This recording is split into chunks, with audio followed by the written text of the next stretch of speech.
Okay, so John Robb here, interviewing Pauline Murray about life stuff. I'd say it's an autobiography. I see some people trading it as a biography, and I thought, well, it's not really a biography at all, is it? It actually isn't. It's an autobiography. There's a difference because I googled it all before I started to write it. An autobiography is when you write it yourself. A biography is when someone else writes it with you, and then a memoir is like just a slice of your life.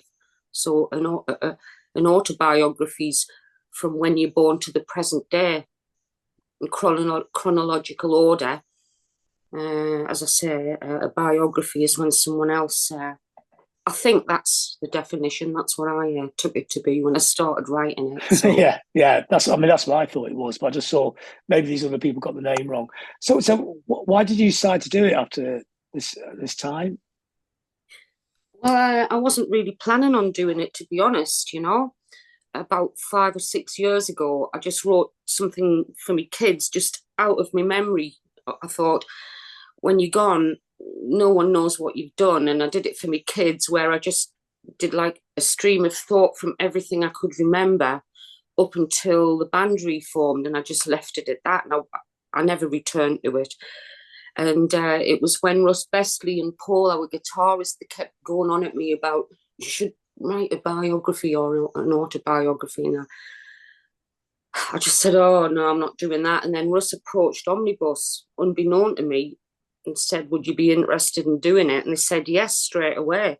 So I was quite thrilled, but then I was quite daunted about, oh my God, I've now got to do it.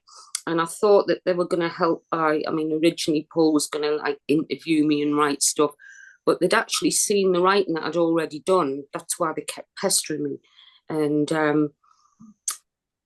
I ended up just getting stuck into it and doing it all myself. I thought that was the best way to do it. And I'd never written anything of that scope at all. I think the last thing would have been an essay at school when I was 16, and the 60,000 words. I'd never done anything of that sort of scale. It was big for me. But it's quite rewarding because every word of it's mine. I didn't have to compromise. It took me about 8 months to get the first draft. I had to do a lot of research to get dates right, because your memory's misleading. When I was doing like my early teenage years, when I was going to see bands and all that, in my memory it was all in the wrong order, so I had to like research dates, because there's plenty of nerds out there that go, yeah, that's the wrong date, all of that. 1977, I had scrapbooks from the beginning of the band to the end.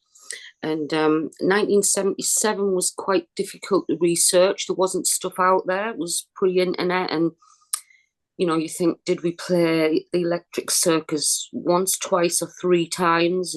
And I knew we'd done it twice, but couldn't find... back in 1977, you were just on the hoof. It was just...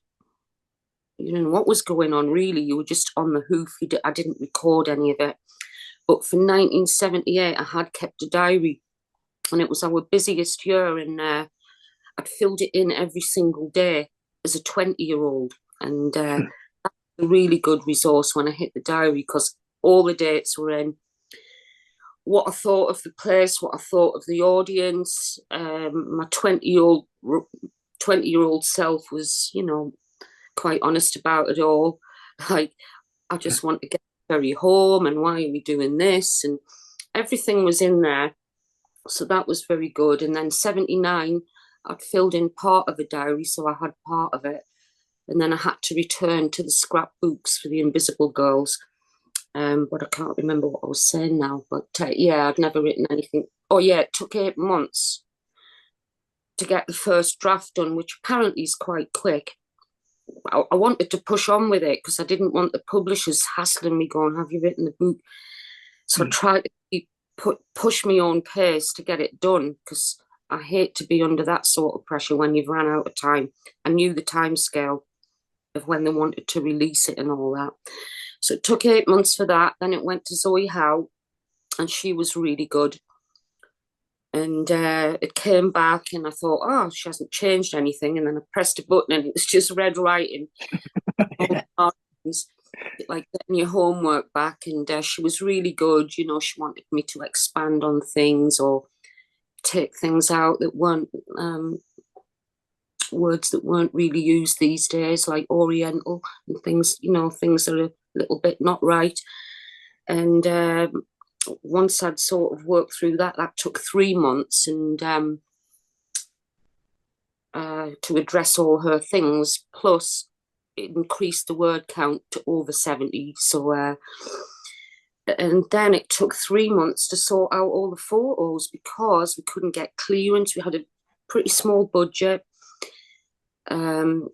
Some photographers were charging too much. Some of them, like Penny Smith, we couldn't even locate her. There was some really nice Invisible Girls ones that I had in my own possession, and we couldn't find her, so we couldn't use them. We had to take some out. Some people donated without charge. We used posters and all that.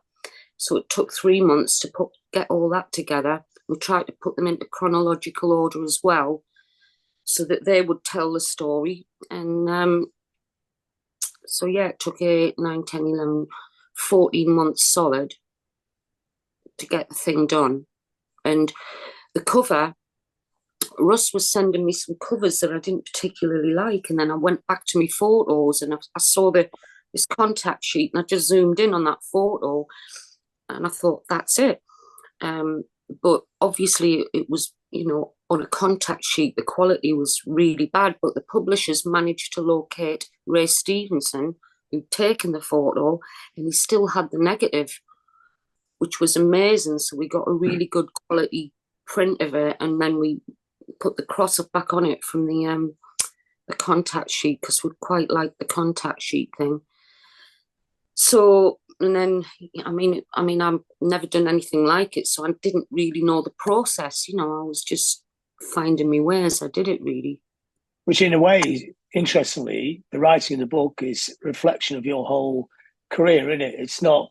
This is not somebody from the stage school. It's not somebody from a big city surrounded by people who know what to do. It's all you've always been making stuff pretty well from the outside in a very DIY kind of way, which is a powerful message that comes out from the book, I think. Yeah, it's coming from a totally different angle.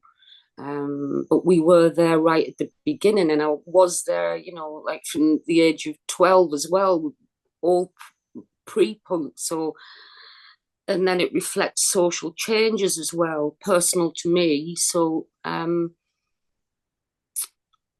it's an authentic book, really. You know, it's But the idea that I liked is you actually got involved, which, I mean, to me is the most powerful thing that came out of punk. You know, it wasn't just the big groups in London on big record labels and who went to all the cool gigs. It was somebody who came from Ferry Hill.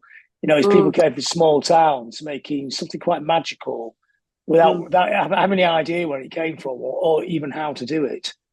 Yeah, yeah. It's quite miraculous, really, that we did come out of a place like that. And it took a lot of energy to get out of there. You know, you really are stuck in those sort of places. But, you know, I was very lucky to have an overview on bigger things, you know. But it did take a lot of energy to get out of a place like that because you're not amongst the scene, are you, you know? So, yeah, I mean, it's just you and about two other people, and that's it, isn't it? That's. Oh, yeah. Yeah, yeah. I think it, you know, did fire. Like, I think we did have a big part to play, you know, in the provinces and all that, you know. The bands then formed and, you know, from all over the place, basically. It sort of inspired people to do it, you know.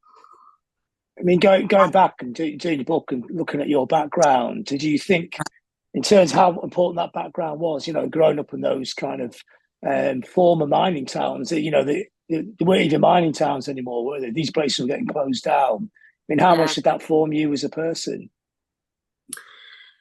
Well, very much so. You know, everybody's background forms them as a person. You know, everyone's story is unique. Everyone comes in with different family and a different place. You know, different. Well, everyone's story is unique. You know, and that was my story because, you know, I thought, well, I'm gonna have to. I'm quite a private person, and I don't really like to talk, and I don't really like to tell these things. But I had to tell my story, which was unique to me, um, and it's quite an interesting one, really, because it's like such an obscure sort of background, and I felt like I had to tell the story of my ancestors as well in the first chapter, because I think even that plays into the person that you are. So, well, everybody's background's unique, but but that was mine, and I had to tell it. I couldn't escape from it or make it up, or Yeah, So in a way, even though you got into punk rock, you got a band, and to escape from where you were from, in a sense, but you're still very much part of that sort of. You still live in the northeast, well, we still never very much moved. part of that. Yeah. So, do you think you're very much part of your roots? The roots are still there, still very strong for you. Yeah, probably. I mean, we never moved from Ferry Hill at the time because we had no money, and it's very difficult if you want to try and uproot 5 people to go and live in London, and we had no money to live in London, so that wasn't really an option at that point. Um, Plus, we were busy all the time. We were on the road all the time, and we just checked back in at home where our families were. So it is as it is. We didn't move then, and then I did move out, but then I gravitated back north because, again, living in London's very expensive. You've got to have a decent, stable, secure income to be able to live there, and we never had that. Being in a band, you never have a stable income. So we moved to Liverpool, and then we moved to Newcastle. So I suppose, yeah, I have sort of stayed to my northern roots, and it's still difficult coming from the north. It's still difficult to come from outside of London, and because once you're back here, you're not on the scene, and people forget if you're not out there all the time. So it's still a difficult thing, but it is what it is. And we've been in Newcastle for 30 odd years, 1982, and I established a business here to do with music. So I was still using my knowledge of what I learned in the business to bring it down to earth and facilitate for young bands and stuff. Yeah, so because you run, yeah, you're running a rehearsal room, aren't you? A rehearsal space. Well, it started off as that. Unfortunately for COVID, the rehearsal side we've shut down now, but we've just developed the studio. My son does all that. He's really good at all that. And we're now mainly a recording studio. We've just refurbished everything and it's really good. So he's going to run that. And I'm stepping back a little bit from, we've had to close the rehearsals during COVID. It was terrible for businesses like us. We had to rent out rooms permanently. And once you've done that, it's still all music in the building. We have Maximo Park in there and some young bands that are doing all right. So it's all still music. Newcastle's a very different city now, and in the northeast is different when you were growing up. I mean, I was in Newcastle on my tour, and I was amazed by the amount. There's a really big, cool area now where it used to be like one venue, one pub, and that was it. Now it's got its own thing, and I think punk started that, didn't it? So that things that when you were fired by punk to do your thing, after it took a long time, it took another 30 years, but you didn't have to go to London anymore. Newcastle had its own thing, doesn't it? All these towns have their space, don't they? It does have its own thing, and it took a battering during COVID, like everywhere else, and it's only now starting to sort of wake itself up again. But there are a lot of venues, but my daughter said this yesterday. She's been living in Brighton and now she's in London and she's just visiting at the minute. She said there's loads of venues. Why do you think that is? And I think part of the reason is that we have to make our own entertainment here. We're so far away from everything that you have to make your own entertainment. And there are a lot of small venues. Well, there's a lot of big venues, tons of venues.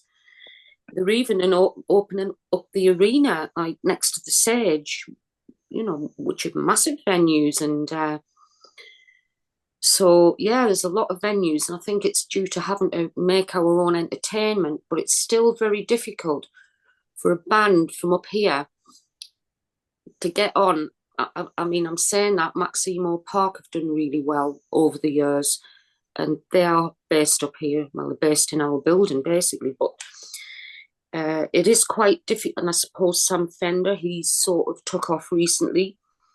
He's from North Shields, and that regenerates people's energy, when they see people getting on. So it does happen. You can get out. And I think that's part of it. People can develop here and then go out. It's so far away from everything that you've got to. It is very much a do-it-yourself thing, I mean, that sense of isolation, which I guess when you wrote the book, you've got to reconnect to that sense of isolation. When you were growing up, and you weren't even in Newcastle, you weren't even in Durham. You're outside one of those small pit villages. I mean, what was it about? What was it about pop culture? I mean, who was the first person that really you thought, wow, the moment that you saw the world literally went into day glow from black and white? Well, it was during the 60s for sure. I mean, I was born in 1958. So when I was about 3, I was very aware of like the girl groups, the Ronettes, Cliff Richard, all those like 50s leftover things, because I say in the book there was a teenager next door who was still wearing the beehive and the big skirts. So I saw a little bit of that. And then when it went into the 60s, I would have been, let me think, I would have been 8 in 1966, which was a key sort of period of the 60s. So I was seeing the Beatles, the Stones, Sandy Shaw, or seeing all that for the first time in black and white when we first got a TV, and the Motown stuff, and it was all over the radio. It really, really came in massively strong. And then we got colour TVs, and that's when colour exploded. All the fantastic 60s fashions, the haircuts, the songs. That was a big thing for me growing up. I mean, my sister was 6 years older than me, so she was a teenager in the 60s, but I was about 8, and I just took it all in. I thought it was fantastic. The music was really sort of new, and great songs, great singers, great fashion. So that for me, when music was like really vibrant, and then as I got a bit older, when we went into the 70s, and I observed all that as well. So I feel like I've had a massive musical education in my life. I'm very lucky to have been born at a certain time, to have picked up the 60s as an 8-year-old, and then picked up the 70s, and then as a teenager seen loads of bands that people hadn't seen. I mean, I was really lucky, and then actually starting a band. So the music has been there all my life, really, to be honest, music. I mean, which were the bands you would go and see in the 70s? You can start to go and see bands. I mean, what were the ones you go and see a lot? What are the ones that had a really big impact on you? Well, the early 70s, it was, when the 60s was starting to like get a little bit grimy and a little bit druggy and all of that, and everybody started to look a bit scruffy. So the early 70s would be people like, well, the first band I saw was Yes, and then Status Quo. And you got all those early 70s bands like Free and all that, who I didn't see, but it was all there in the music, And I think, well, Bowie was the wow. He was the wow. And I think he's a direct link to punk. And it's proved over and over, as you know. And when he came along, it was like, wow. he ticked all the boxes, you know. The music was fantastic. He looked great. I saw them like live quite early on. It was on the Hunky Dory tour, and the City Hall in Newcastle was like half full. And then very shortly after, because time plays tricks, and I had to research all this, and it was only about 6 months after that when the Ziggy thing, or very shortly after that, that tour ended, and then the Ziggy thing started to happen. And I saw him several times with that, and then saw his last gig, and he introduced me to the New York Dolls, Iggy. He introduced Jack Brel, you know. He was very generous in his knowledge, and it opened things right up. And when you went to see Bowie, you know, it gave you an excuse to dress up. If you dress up, you get out of your normal funk, don't you? You know what I mean? You're like, I don't know, it's a thing, isn't it? To dress up and feel different. So he was the one that kicked off that side of things, and then it all faded a bit again. And then, I mean, for that world, I mean, how you're getting involved in on the fringes, you know, on the outside, really. I mean, how do you dress up in a small town? Where do you get stuff from? How do you get, you know, Bowie mentions these people, but how do you find the New York Dolls in Ferry Hill? well, Peter, my boyfriend, was like such a record buyer. He was absolutely obsessed with buying records, and he was obsessed with finding things before they actually broke, you know. So you find out about it through the music press, because at the time that's all there was. We didn't have internet. Every week those music papers came out, and that was your window. And you know, he used to read them and study them, and then you know, hear mentions of the New York Dolls. And then they came over and did a couple of gigs, and we went to the York one. So I'm really lucky to have come across all of that, you know. And then as far as clothes go, obviously, there wasn't many shops. There was a shop called Bus Stop in Newcastle. I don't know if you can remember that chain, and it was a bit like Bieber, you know, that sort of 70s vibe about it. And I bought a silver batwing jacket, velvet, crushed velvet or something, and I actually made some trousers, some satin trousers, got sewn, bought the material, never made them in my life, but had a go. And platform boots, you could still get them, metallic. So you could find the stuff, not in many places, but you could get yourself sorted, you know, to look a little bit like you were in the zone of it all, you know. So what was it like walking around town dressed up? Well, Ferry Hill was not the place, you know, where people dressed up. And I could probably get away with it because I was a female, even though I walked down the street in all that garb to get on a bus. I don't think many people saw me, but then, like during the punk times, people like Gary and that, you know, they would get chased down the street. The men would get it worse if they looked a bit effeminate. I mean, it wasn't acceptable. It's all working men's clubs, as you know. It was all men were men and women were women. You weren't on an equal footing. You weren't allowed to go into a bar in the working men's club if you were a woman, you know. It was quite different to now, you know. I mean, it was very set in its ways. So anything that was a bit different would really stand out. But we had our own thing going on, so we didn't touch base too much in the normal places, you know. So in this kind of period, we get to the mid-70s, it's like you and, well, basically about two of you on your quest to find the next thing, the next little world to get lost in. So you're checking out some quite interesting bands like Doctor Madness, cult bands. You know, is this always like the thing to find that space to be that little world to exist in? Well, probably it was about the music, and it was about, you know, what appealed to us. And we did like that glam side of things, you know.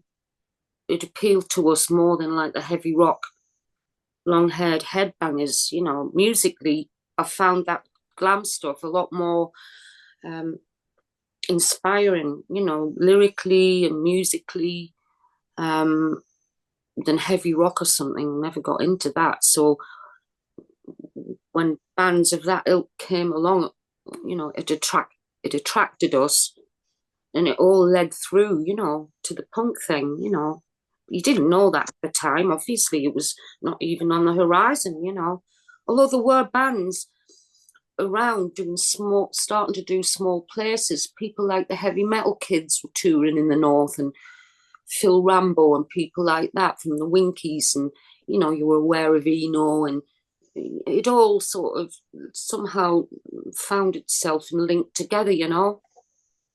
So in You a know way, how, the Sex Pistols were just the next band along. You know, that's how they were seen to you growing up in the Northeast. The next, you read about them, you couldn't hear them, but you read about them and thought, what's this like? This could be another version of what we're already into. well, yeah, it was attractive, wasn't it, to us? Something about it ticked all the boxes, and you know, we'd read about it in the music papers before we'd seen them. They were being written about. And when we went to see them, you know, it was like, wow, you don't have to be a virtuoso on your instrument. You don't even have to play an instrument. It doesn't matter. And, you know, I've always been going to see bands, and I'd always been in the audience. And if it was a standing gig, I'd always be at the front. I like to be amongst all the action, always. And, you know, seeing them, it was like they were taking the piss out of it all. It was more like, look, you know, not like Yes, where it's all about the musical virtuosity. It was just taking the piss out of that, really. And it sort of gave you the thoughts to think, wow, they don't give a shit. The things they were singing about, I'd never heard that sort of lyric. And I'd listened to a lot of stuff. There was bits in Bowie's lyrics that would possibly, you know, lend away, where things like, take a look at the lawman beating up the wrong guys, you know, that sort of line. But then when you hear say, I'm so pretty vacant, and we don't care. I don't know if Anarchy was written then, but, you know, calling the Queen, she ain't no human being, and to say that about the royals was absolutely, I'd never heard it ever. And it was shocking to people that someone dares to come out with something like that, because they would have been hung in the past. You know, just the things that they were singing about really fed into it as well, you know, and you think, well, wow, and they're young, and they're not part of they weren't part of the music business at that point. We had been into the shop, we knew it was pretty cool. So we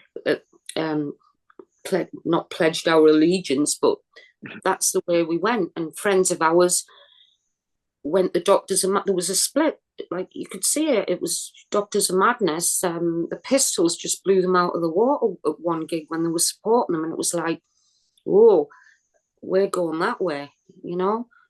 And it was just as simple as that, and it was exciting. So and then it led to sort of forming a band, and with no intentions of making it big or anything like that. It was just something to do in Ferry Hill, you know.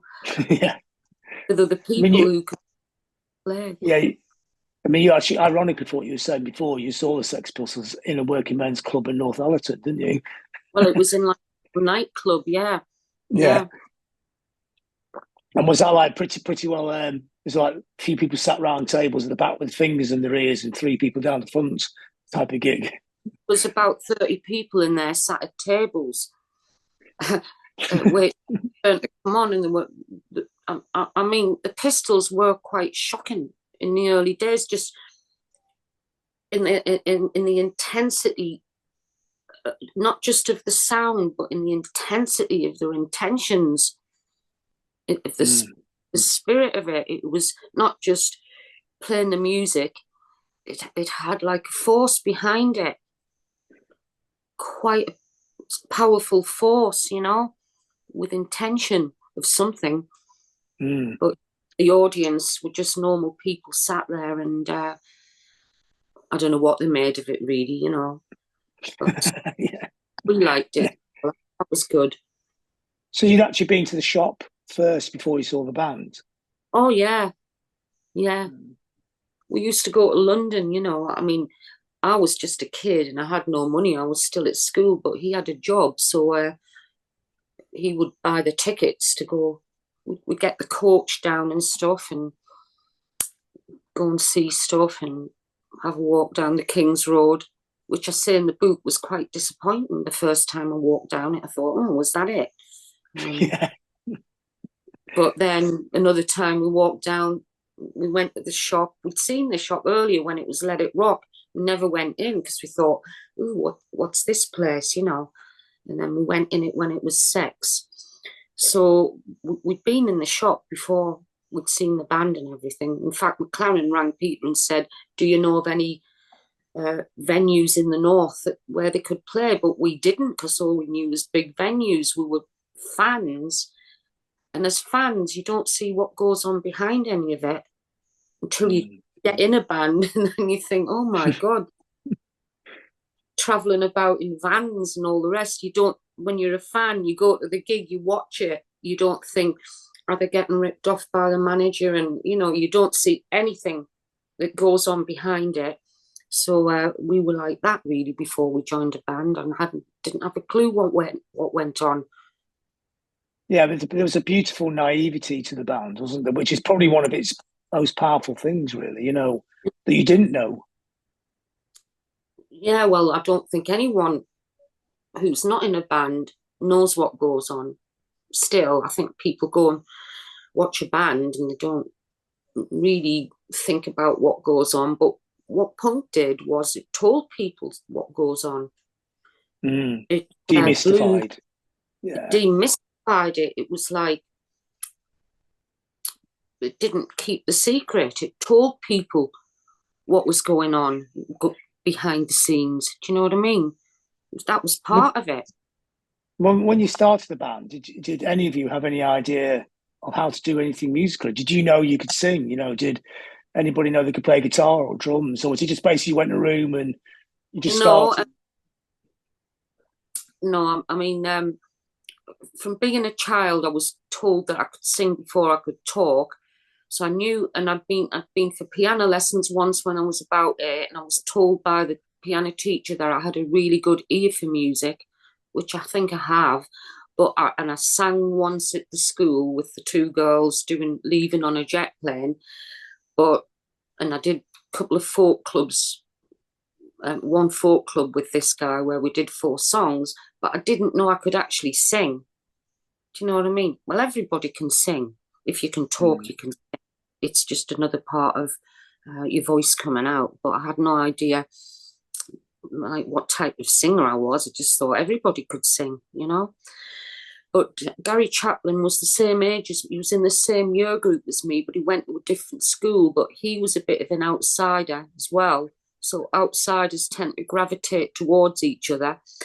And he had an acoustic and he was a really good player. And then he got an electric guitar and an amp. And he'd been trying to put a band together before I met him. Robb was actually in it playing guitar, but they didn't do anything. So he was a serial putter together of bands, one of those, and put bands together, but they wouldn't really go anywhere. And we had a couple of different musicians to start with, but they could play, but they weren't like musos. And then he knew 16-year-old Gary Smallman could drum, so we got him in. He was he could drum. And then Robb went onto the bass, and we could play, but obviously we got a lot better as we went along. The more you do it, the better you get, and we improved very quickly, because you just push your envelope. If you're doing gigs, you're pushing it all the time, So yeah, we could play. It wasn't like we were like total non-musicians. Like Gary couldn't keep the beat. He was a good little drummer, and And yeah, we could play to an extent. Yeah, we could. And I mean, singing, just had a go, and I just did it. I never even thought about it.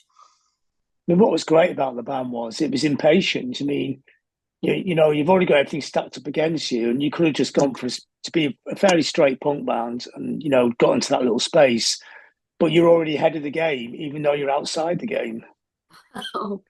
No, because I had such a good education in music, I had a massive knowledge of all sorts. So you're not going to stick within that. Your influences are going to come out somehow, aren't they? You know what I mean? And I think, that's what was happening. And Gary had always been into music, and Rob, we'd all grown up in the same era. We've all had those things that we've heard. So, you're going to want to explore things. You're not going to just stick with three chords and think we've got to stick with this to stay like that. I mean, when Gary left, it expanded even further because we had no boundaries for ourselves. We did what we wanted. We didn't go, that's not very punk.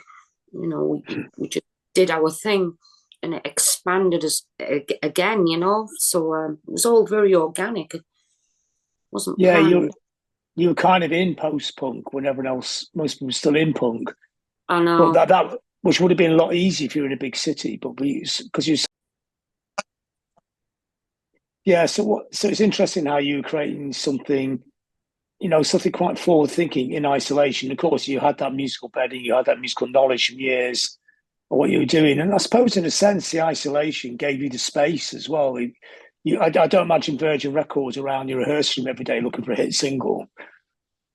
Yeah, I mean, we had the knowledge, but also it's not just about the knowledge; it's having the ability to do it. I mean, lots of people have the knowledge, but we were isolated in once we sort of got home and had to write, we were on our own. We weren't sort of influenced by what was going on around us. Had we lived in London, we might have got caught up in, well, anything, drugs, hanging about, going to nightclubs, the usual.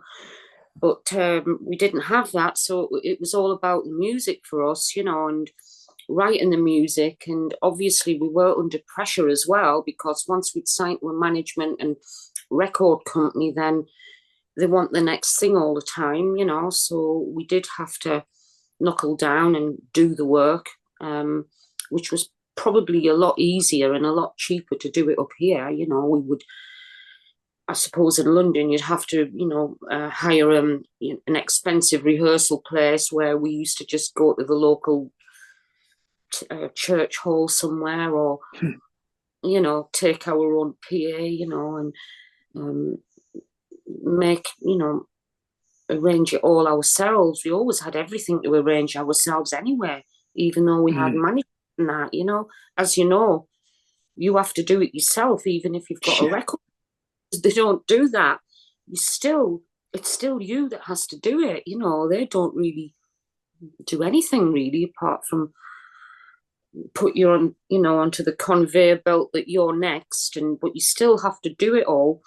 So yeah, I think in isolation, we weren't connected to things, so we had to draw upon our own inspiration and creativity to keep it going. I mean, was there a sense, the record label just signed you because they need to sign as many kind of punk bands as possible? They didn't really know what to do with you at all.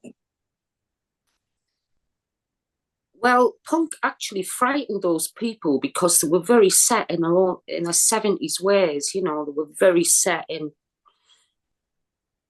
the long hair and the cocaine and all that, like, 70s thing. And I think it gave them a shock, because they could see that it was actually gaining traction.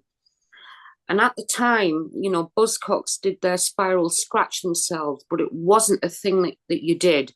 There wasn't the infrastructure there to make your records, distribute them.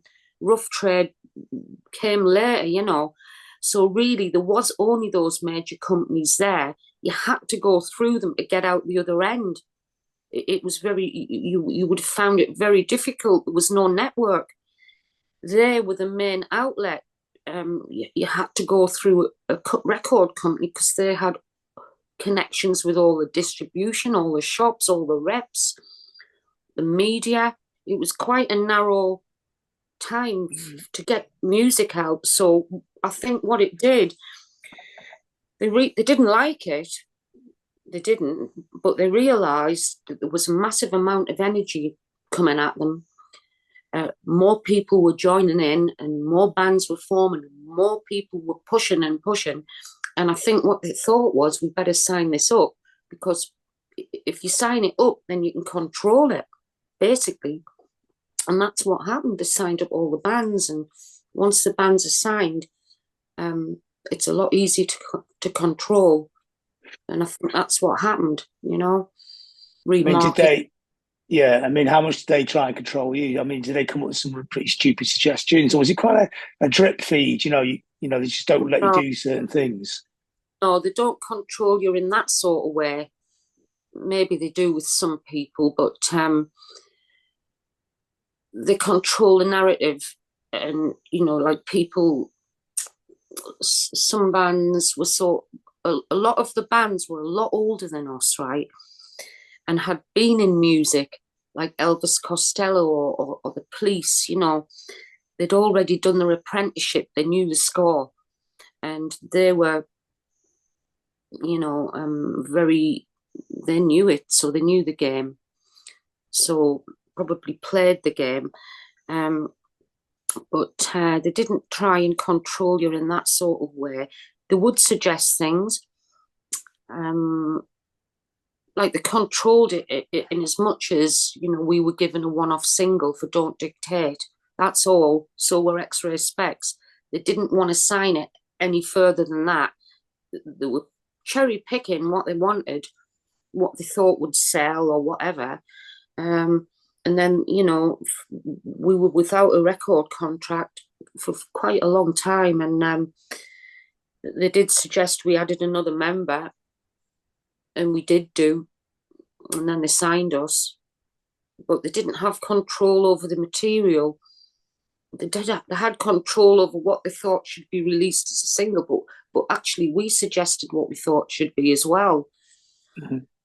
So, like you said, they didn't really know what to do with it on Virgin, you know. I mean, they got all the punk thing by default because of the Pistols, and then they got like XTC and you know, all the other stuff that they signed.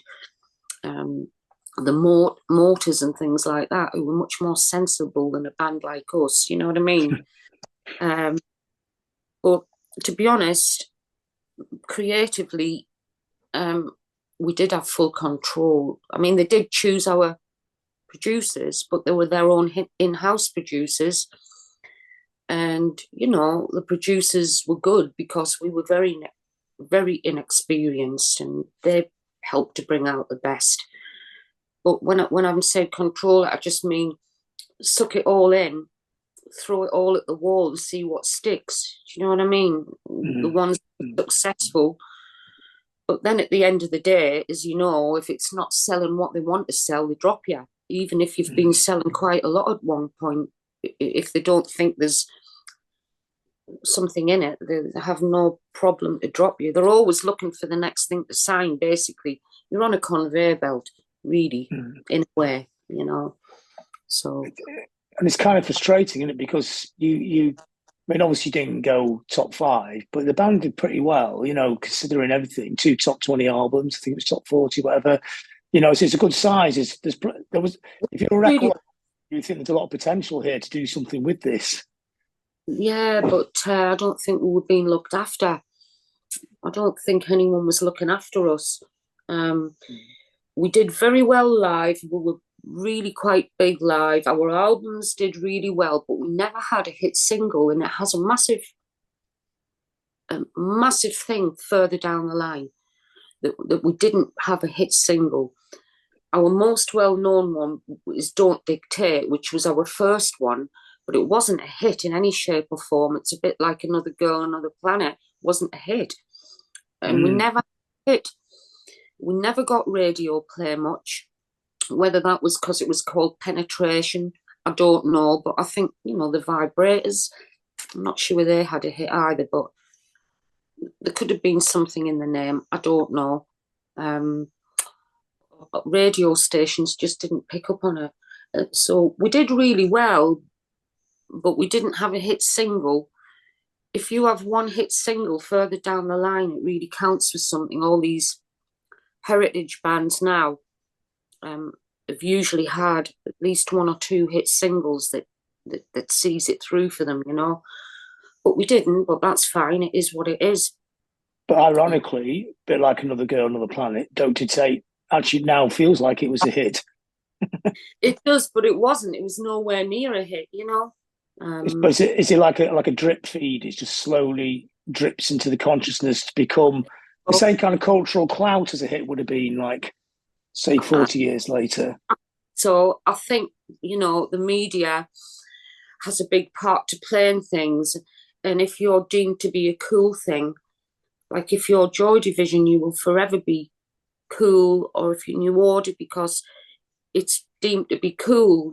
Certain things are by the media are deemed to be cool, and that's possibly one of those things where that just, for instance, we don't get played on the radio that much, but if we do, if it goes onto the radio, it's always Don't Dictate, never any of our other catalogue. So that just reinforces Penetration, Don't Dictate. It's like how people perceive something. If you keep, like you say, if you drip feed it, keep saying it over and over again. So yes. I mean, when you look back at the punk period, is it just a blur of like just endless gigs, full on, not sleeping very much, not eating anything, sitting in the back of a van, go around the country? Probably exciting initially, but and very fast forwards, but very, very tiring. Yeah, like very much fun initially because it's all new. You're entering this other world. We all had day jobs, but once you enter that other world, there's a different concept of time and everything, and and it was good fun. And then, but once we got signed and all that, it started to become like a job, and not a very nice job. People would think, oh, well, that's a great job to have. Yes, that time you're on that stage as well, that's the only bit that's of any significance, really. The rest of it's grueling. It's sitting, traveling about, like you say. It's not much fun. You spend the whole day getting there, and then you're not getting that well paid when you do it. It's not a well paid, but people say, oh, well, you're getting the adoration, and you're sort of turning into some sort of well-known star. But when you break it all down, it's quite a grueling job. Even these things I've just done were starting to remind me of 1978. You don't get time to turn around. You've got to be there for that time to do your signing, and then you've got to get to the next city. You have about an hour, if you're lucky, to go and grab something to eat, and then the doors open, and then you're on. It's like, as you know, you haven't got time to turn around. Then when you finish, nothing open. It's just the same thing, really. And as being the front person and the singer in the band, there's an added level of stress there. And also for somebody who's, from reading the book, quite an introverted person, so you have to sort of make yourself into a different person for an hour every night. I mean, were all these kind of added stresses to the whole thing? Well, I don't feel like I made myself into a different person, but when you're performing, you are actually elevating your sort of energy levels, where you do, well, you're there to entertain people, so you are aware of that when you're a front person, and a lot of stuff comes onto you as the front person because you're the link to the audience, really. I mean, the rest of the band are, but you are that link, being the front person. So you're first in line for everything that comes, good or bad. Yeah. Yeah, speaking of which, the famous Granada TV footage, Yeah. yeah, which is a snapshot of the times, I always think, and and the way the audiences were. But when you look at that and you look at the young Pauline, Oh, yeah. singing there, what do you think of her when you look back We at were now? so young. Honestly, we were so young. We must have been 19 or something. I just think it's very spirited, and that was the punk sort of attitude that filled us, that drove us in a way. And when you're in that position and someone's doing that to you, it's so annoying that it fires you up even more. And when I look at it, I think, God, absolute young kids we were. I mean, we were so much younger than all the others. We were really young. And you just think, wow, you're just out there getting on with it, and people spitting on you, throwing stuff at you. I doubt that many new bands would have to put up with that type of Yeah, abuse. yeah. But they put up with that, and that's what we had. Like every time, more or less, we were banned from places, from playing, and all sorts. And young bands now don't have to go out there and fight, do a fight while they're doing their. Yeah. You know what I mean? It's a different world in that respect. It was fairly brutal those early punk days. I don't I know. It mean, was. did this all feed into the Burnouts of the two albums? I think what fed into the Burnouts was the fact that we were constantly on the road. I mean, we would go from doing a tour with Buzzcocks, which may have been, 20 dates. We did a tour with Rory Gallagher, which I told the management I couldn't see why we were doing that. And that was about 20 dates. And then we'd come back and we'd start our own tour, which was about 29 dates. You didn't get many days off, and then you would go into the next lot of stuff, which would be recording. And while you're doing gigs, you're not in the creative zone at all. And then when you've done all those gigs, and then they say, all right, we want the next recording, and you haven't had time to be creative to come up with the next lot of recording, then that all adds onto it as well. It's really stressful that you can't have time to get things like, new songs written, and then you're back out doing the gigs again. It was all of that. It was just all too much. And then we went to America for 5 weeks, which is quite a long time. We were doing 2 shows a night most nights. It was exhausting. Like, your energy just depletes. That's what a burnout is, really. You're not eating properly, you're not resting, you're not thinking about yourself at all, and then it all just piles up on top. You reach a point where you haven't got any energy left. You just physically can't do it. It's a physical and mental thing that your body goes, I've had enough of this, I can't do this tonight. And it's very intense. Yeah, and is that specifically what happened, really, wasn't it? I think so. Plus, you're with the same people all the time in all of this. You're all in that van. You're all going on. You're all doing it, and all that starts to get to you. All the little things that go on internally with the band, and then you just reach this point. You think, I just don't want to see these people.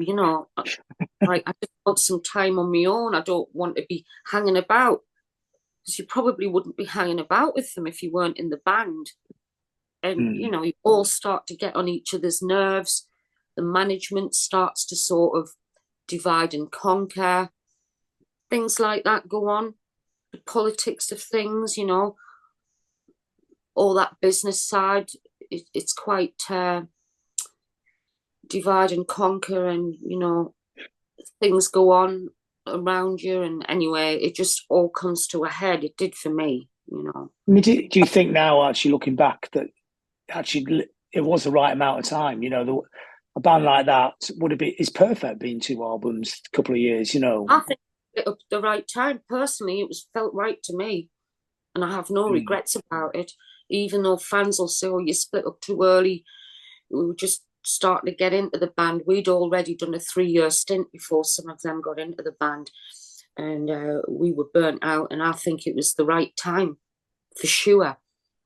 I needed to change tack. I needed to get out of it, and I wouldn't have done the Invisible Girls if we carried on with that. And I just don't know. I mean, Invisible Girls, like, it is a perfect sort of second act, really, isn't it? I mean, yeah. I mean, then again, it was perfect for the time, right in the middle of a different kind of period. You know, Martin Hannett's there. You know, it's a very it's very of that period, northern sounding post punk records. It's a great record, you know, and in a way, consistent across the whole album. It probably is the best album of that period. Well, it's like a blueprint because it was early. It was before its time because it was I mean, the band split November '79, and we were writing. Me and Rob were writing again, and we did a peel session in the March of like dream sequence and stuff. We were already writing for it, and then the album came out that year with Martin, and it was a blueprint. Loads of people took a lot from that album and moved on with it later and simplified things and had big success, but we were like ahead of the game, really. We were a little bit sort of ahead of things, but it was a very authentic blueprint, I think, you know. I mean, where did the relationship with Martin come from? Did you get in touch with him, or? Got in touch with him. We didn't want a band. There was just the two of us. I'd come out of the band and I didn't want another band, and there's only Rob that I chose to stay with. And then we started writing together. We had nothing planned, and it was nice to just be able to set up a 4-track and spend our time writing, peaceful. And we weren't really we didn't know what we were going to do with it. But once we did that peel session, which came along, we weren't expecting it. We weren't geared up for it. But once we'd done that, our manager was able to go and tout it around, and then we got the deal with RSO, who were quite happy with the setup because we didn't want a permanent band. We knew that Martin had a house band. We knew his work with Joy Division. We knew his work with Magazine. We even knew Jilted John's stuff and the John Cooper Clarke with the house band, the Invisible Girls. And it seemed perfect for us at the time. And I rang him up and I said, would you be interested in, you know, working with us? And we sent like our 4-track demos down, and we did Dream Sequence first to see how it was going to work out, and then we did the album after that. I mean, what was it like working with Martin then? I mean, there's a lot of different versions of Martin Hannett, so which ones did you get? He was a great guy, and we stayed at his house, so he must have thought we were okay to let us stay there for the whole duration of the recording. His own persona was taken off at that point. You know, he was a star in his own right, if you like. People were very interested in Martin at that point in time. I mean, he was great with us. If you're going to get Martin Hannett to produce your album, that's what you get. You've got to trust it. If you commit to Martin Hannett producing your album, that is what you get. You don't go to the producer, well, I don't like this bit and I don't like that bit and I don't like that bit. When he's mixed it and that's what you get. If you ask Vaughan Oliver to do your artwork for your album cover, that is what you get. That's what you get. You're not going to go, I want that changing and I think that's this. Some people couldn't work with Martin. I mean, a few other bands did work with him, and he freaked the record companies out and what have you, because his sound was so unusual. You know, it was all about him. I mean, he was a creative entity in himself, and you know, he was into his drugs. He was Ian Curtis had just killed himself. It was a very strange time that we worked with Martin. I mean, we got on well with him. Rob loved him, and then when you get the album back, that's what it's like. And he did add to it, but I've said to people at the root of it, there was some really good songs there and good Oh yeah, performance. yeah, yeah. I mean, Take because someone on the talk on the tour said, "What if Martin hadn't done that album?" I said, "What do you mean? What if Martin Rushing had done it instead?" It might have been a lot more direct, because they said, "Oh, the Peel sessions, we liked them better. They were really simple. You know, what if Martin hadn't done it?" But Martin did do it, and you've got to stick by that. You know, he created his own soundscapes, and he did. He created rooms. You know, when it was all done and he mixed it, he took so much out to create a massive space. So he was a creative artist, producer in his own right. So if you're going to work with Martin, you work with Martin. And I think at the why it's endured is because the songs are good at the bottom of it and the performances are very good. If you took all the thing away, you would still have something quite solid. It's not just all, yeah. I mean, otherwise it'd just be loads of great effects whirring around, and that'll be it. I think it's a good, solid route to it all. You know, that's why it's good, I think. I mean, so after that project, you just seem to sort of slowly disappear off the scene to most people. Was it just like the whole process was just too much for the music, or do you just feel burned out again? You know, there's just no music left. Well, the project with Martin, with the Invisible Girls, it wasn't going to be long lasting. You know, it wasn't, because it was more like a project. And then we did the second single, and then the record company folded up, and I sort of got with Robb and left Ferry Hill, and lots of personal things went on. Too much for me to handle. I went back into the studio in Liverpool to do some demos, to start looking for another deal. And I just thought, oh, I can't face this anymore. Looking for record deals, and my personal life was in absolute chaos. And so I literally got through, was singing a sentence of a song. I got halfway through and I just went, "That's it." And I walked out. I just couldn't carry on. So I walked out and then dropped out of it all. And I mean, with with your experience of being in a band, and you've had some great opportunities which you took, but the burnout level of it and how hard it was to be in a band. And I guess when you had these sort of rehearsal space for years, I mean, did you take on the role of somebody, could give great advice to young bands? You don't have to rush, take some time out, create some space. The creativity is more important. Was these are messages that you would convey? no, I didn't really like butt in on what people were doing. They would come in and rehearse, and I would be making a cup of tea for them. I took a very low-level role. I owned the business and I was making a living from it. I've done for 30 years. Obviously, I've seen bands come and go. If they ask for my advice about something, I would give them it, but I wouldn't go and foist any advice onto anyone. I wanted a low-key existence. I didn't really want to be high-key. I did start managing some bands, which I found really difficult. You're back onto that high level of energy again. And funnily enough, all the bands that managed more or less burnt themselves out through internal squabbles or whatever you did for them. It wasn't top of the pops, I mean, they had very high expectations. But I would say, I mean, both of my kids have made music in the past and then stopped. And I do say to both of them, time is irrelevant, really, because you can come back. I mean, I'm 65 now, and time's irrelevant, really. If you keep the thread of what you do, you can resurrect things further down the line, and when you recapture your energy, because real life gets in the way a lot.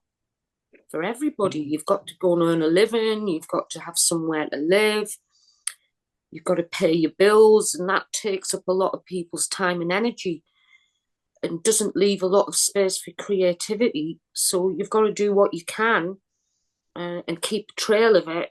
And time's not that important because they go, "Oh, I'm too old," or we thought we were old at 23. Yeah. I mean, we thought we were genuinely, that was it. We were all, because part of the punk thing was you called people old farts, and they were all mid-20s. Yeah. You know, part of the punk thing for me was that you were young. Obviously, you don't realise, like, when you're young, that you're going to get old. You just think, oh, they're farts, we're young. We're here. We're going to knock you off your pedestals and you're old. But now I don't believe any of that. Obviously I don't, because I am old. you know and I tell that, time's irrelevant if you can keep a hold on where you left off and carry on with it somehow. It all has a stream that goes right the way through it.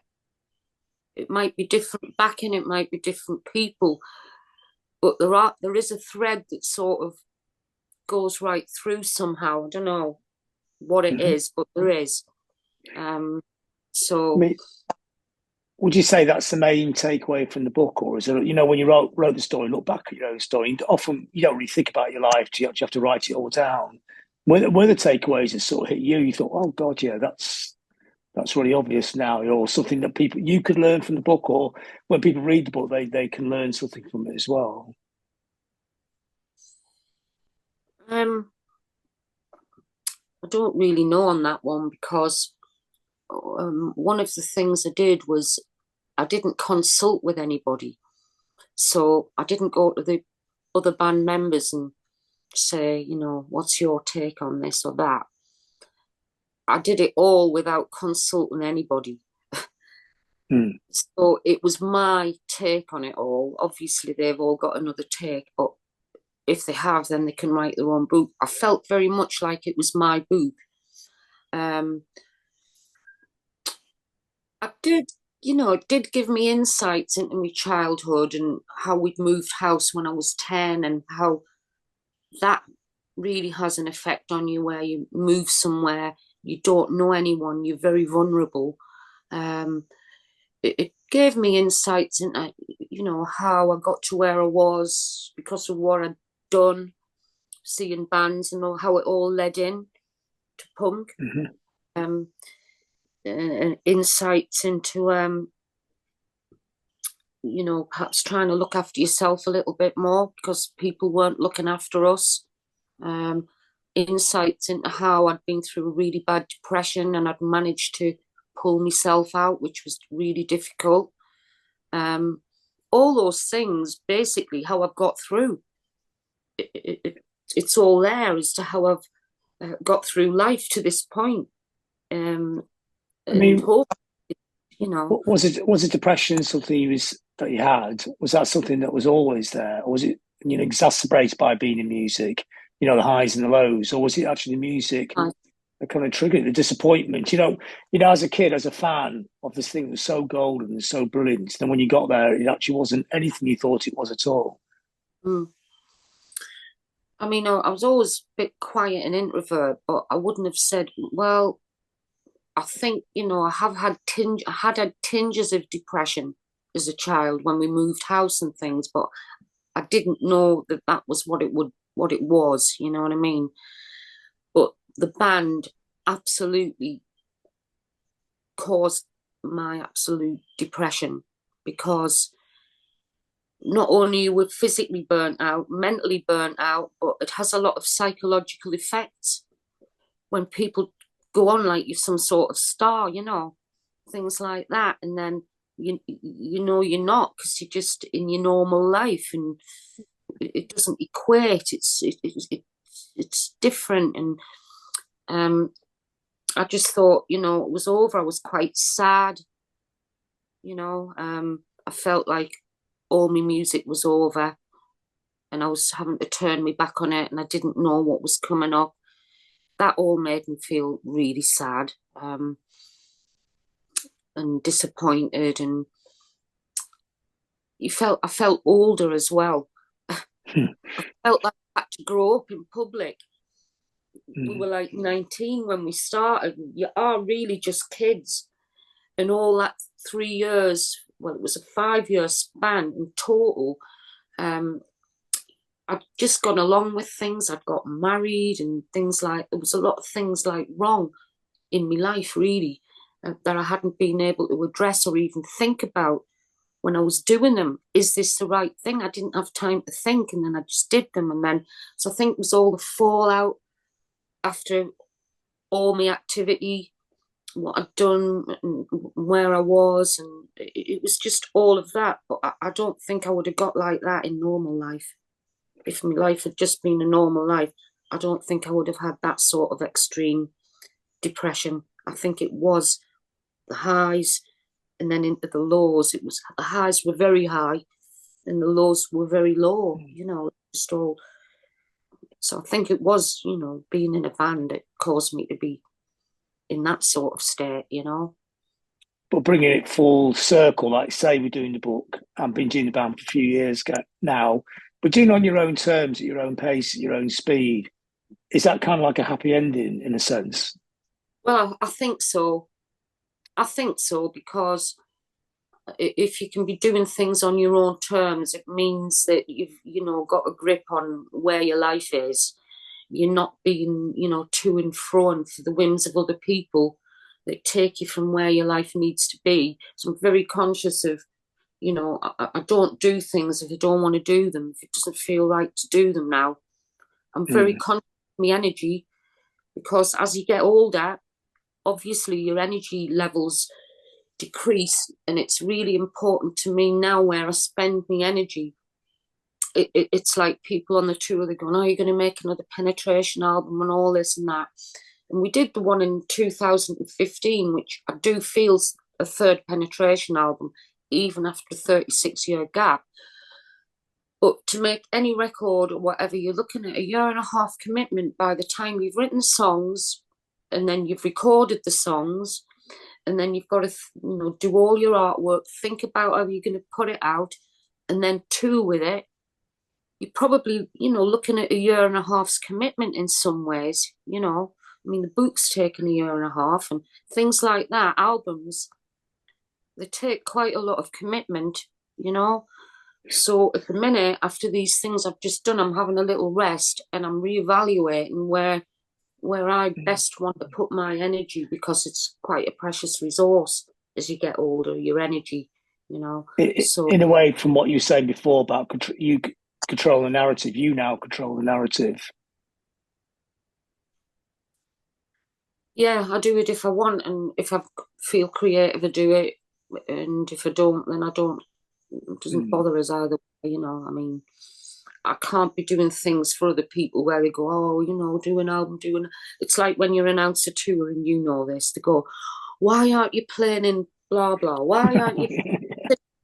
Well, I'll come play in your front room on a certain night. And they'd go, I'm out that night. You know, you can't facilitate what people want, because they don't know how much work goes into organising a tour and who'll have you, what dates there are. People don't understand that, so they've got to come and see you, really, because it's probably easier than you trying to do all of that. So, I mean, but the upside of that is meeting people whose your music at any period in your career has really changed. You know, like famously like Chris Packham, you know, and you are famously his favourite band, aren't you?